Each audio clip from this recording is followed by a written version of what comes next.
홍준표 전 대표가요, 어제 오늘 계속 방송을 유시민 이사장 쪽으로 몰아서 하고 있습니다. 이미 18만 가입자 대군을 이끌고 있는데 뭐가 의식이 되고 있는 걸까요? 하고 싶은 대로 다 해보세요. 선전포고 직접 들어보시겠습니다.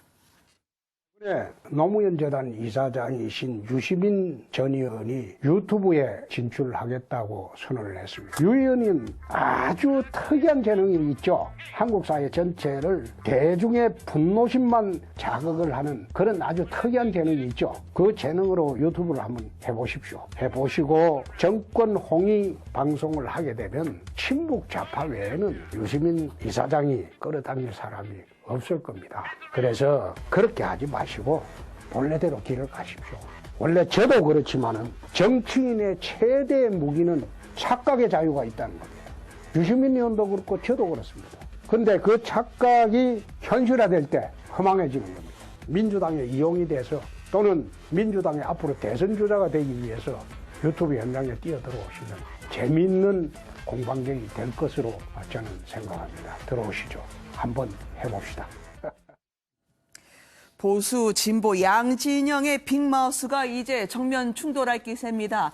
홍준표 전 대표의 시민 씨 하고 싶은 거 다 하세요. 이제 많은 분들의 머릿속에 뭔가 연상이 되긴 하는데요.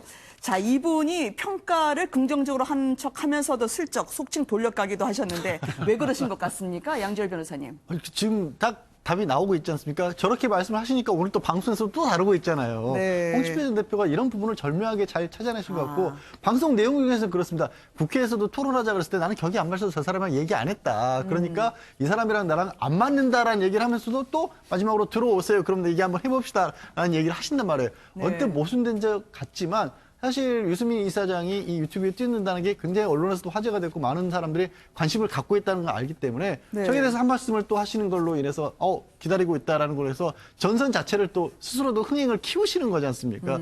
저런 면에 있어서는 확실히 홍준표 전 대표의 어떤 감각이라고 하는 게 좀 탁월한 부분은 있는 것 같습니다. 네. 저는 이제 갈수록 이제 유시민 이사장하고 또 홍준표 대표 사이 일단 유튜브를 통한 이제 새 경쟁이 그렇죠. 있을 것 같고요. 네. 그리고 이제 한쪽에서는 계속 보수 결집을 위해서 홍 대표 스스로가 자기 역할을 하려고 지금 하고 있는 거고 유시민 이사장 같은 경우는 이제 가짜 뉴스에 대응하겠다는 거 아니겠습니까? 그렇죠. 이제 그런 것들 하는데 저는 두 사람의 저런 그 경쟁과 그 새싸움을 재밌게 지켜보면서도 또 한편은 좀 착잡한 마음이 드는 게 요즘에 김용치법 이야기할 때 위험의 외주화 이야기했지 않습니까? 네. 저는 저게 정치가 지금 외주화되고 있다고 생각합니다.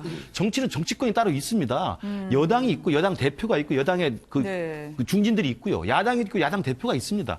그런데 여야당이 제도권 안에서 서로 간에 갑론을박하고 정책 경쟁을 벌이고 대안 경쟁을 벌이는 것이 바람직한 건데 네. 홍준표 대표 지금 사실은 한국당에서 멀찍이 나와가지고 사실은 한국당 안에서도 불편한 사람 아닙니까? 그렇죠. 유시민 이사장 정치를 안 하겠다고 지금 하신 분이에요. 유시민 이사장 스스로가 난 정치인 아니다라고 이야기를 하고 있는 분인데 두 분이 장외에서 저렇게 신경전을 벌이면 네. 정치가 완전히 외주화되는 거거든요. 그리고 저분들은 무책임할 수밖에 없어요. 네. 막 발설하면 되는 거거든요. 네. 여당 대표나 야당 대표는 그렇게 못합니다. 왜? 실제로 여당을 이끌고 있고 야당을 이끌고 있기 때문에 무책임한 발언을 못합니다. 물론 그렇게 하는 사람도 있습니다만 그렇죠. 그래도 불구하고 따져보면 유시민 이사장과 홍준표 전 대표의 저런 유튜브 공방이라는 것은 정치가 자꾸 변형적으로 외주화되는 게 아닌가, 이걸 부추기는 게 아닌가. 네. 그런 면에서 조금 저는 좀 착잡한 생각은 듭니다. 근데 시청자 입장에서는 아주 좋은 것 같아요. 왜 그런가 하면 그러세요? 사실 뭐 지상파나 일반 방송에서 어제 특정 그 정치 세력을 대변하는 것 같은 얘기가 나올 때 굉장히 거부감이 크거든요. 네. 왜 그런가 하면 예를 들어 공영방송 같은 경우 국내 시청료로 하지 않습니까? 수신료로.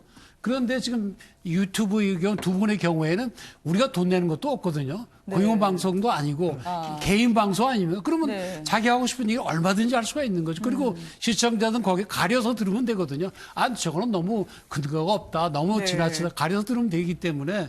그리고 또 한 분은 또 소위 진보를 그 대변하시는 것 같고 한 분은 또 보수를 대변하시는 것 같고 두 분 다 또 개성이 독특하신 분들이기 때문에 양쪽을 다 보면은 시청자 입장에서는 뭐 일반 드라마 보는 것보다 훨씬 재밌지 않을까 뭐 그런 네. 기대를 봅니다. 조금 걱정은 사실 되는 게요. 아, 그러세요?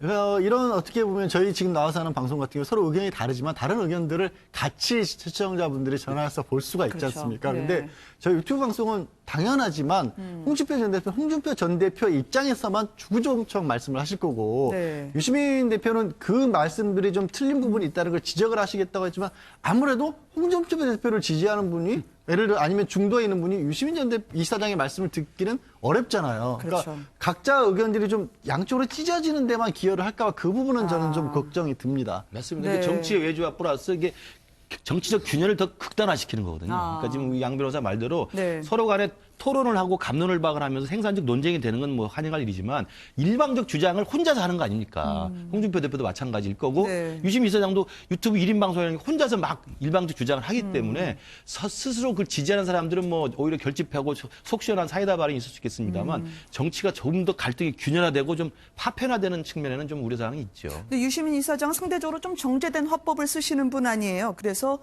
진보 진영의 이 폭발적인 그런 이제 독한 말을 하기는 쉽지 않을 거라는 분석도 있던데. 그렇죠. 그러니까 사실은 이제 TV 연예 프로그램이나 예능 프로그램 자주 나와가지고 이미지 변신을 성공을 했고 네. 스스로도 작가라고 불리는 걸 가장 즐겨하면서 이미지가 탈색됐다는 걸 본인도 이야기하지 않았습니까? 네. 그러나 과거에 유시민 대표에 대한 정치권의 평가는 옳은 이야기를 가장 싸가지 없이 하는 사람이라고 많이 알려져 있었거든요. 그러니까 그렇죠. 지금은 많이 변화되긴 했습니다만 네. 일단 뚜껑을 열어봐야 될 것 같습니다. 알릴레오에서 실제로 과거처럼 그렇게 좀 정말 홍준표 대표처럼 막말을 계속 하면서 할 것인지 네. 아니면 조금 정제된 단어나 정제된 방식으로 자기 주장을 할 것인지 지켜봐야 될 것 같습니다. 네, 내일 밤이죠. 드디어 공개가 되는데요. 지금 김근식 교수님 말씀에 따르면 여의도 정치를 상당히 무색하고 위축하게 하는 이 두 분의 유튜브 정치라는 거 아닙니까? 그러다 보니까요, 홍준표 전 대표의 경우에는 기세 등등 하시던데 아예 이제 당에는 훈수를 두시면서 조언도 하시더라고요. 운영위에서 그렇게 하는 거 아니다. 조금 야무지게 하라고 이제 조언도 하면서 말이죠. 그렇죠. 그러니까 아까 말씀드린 정치 외주화에 지금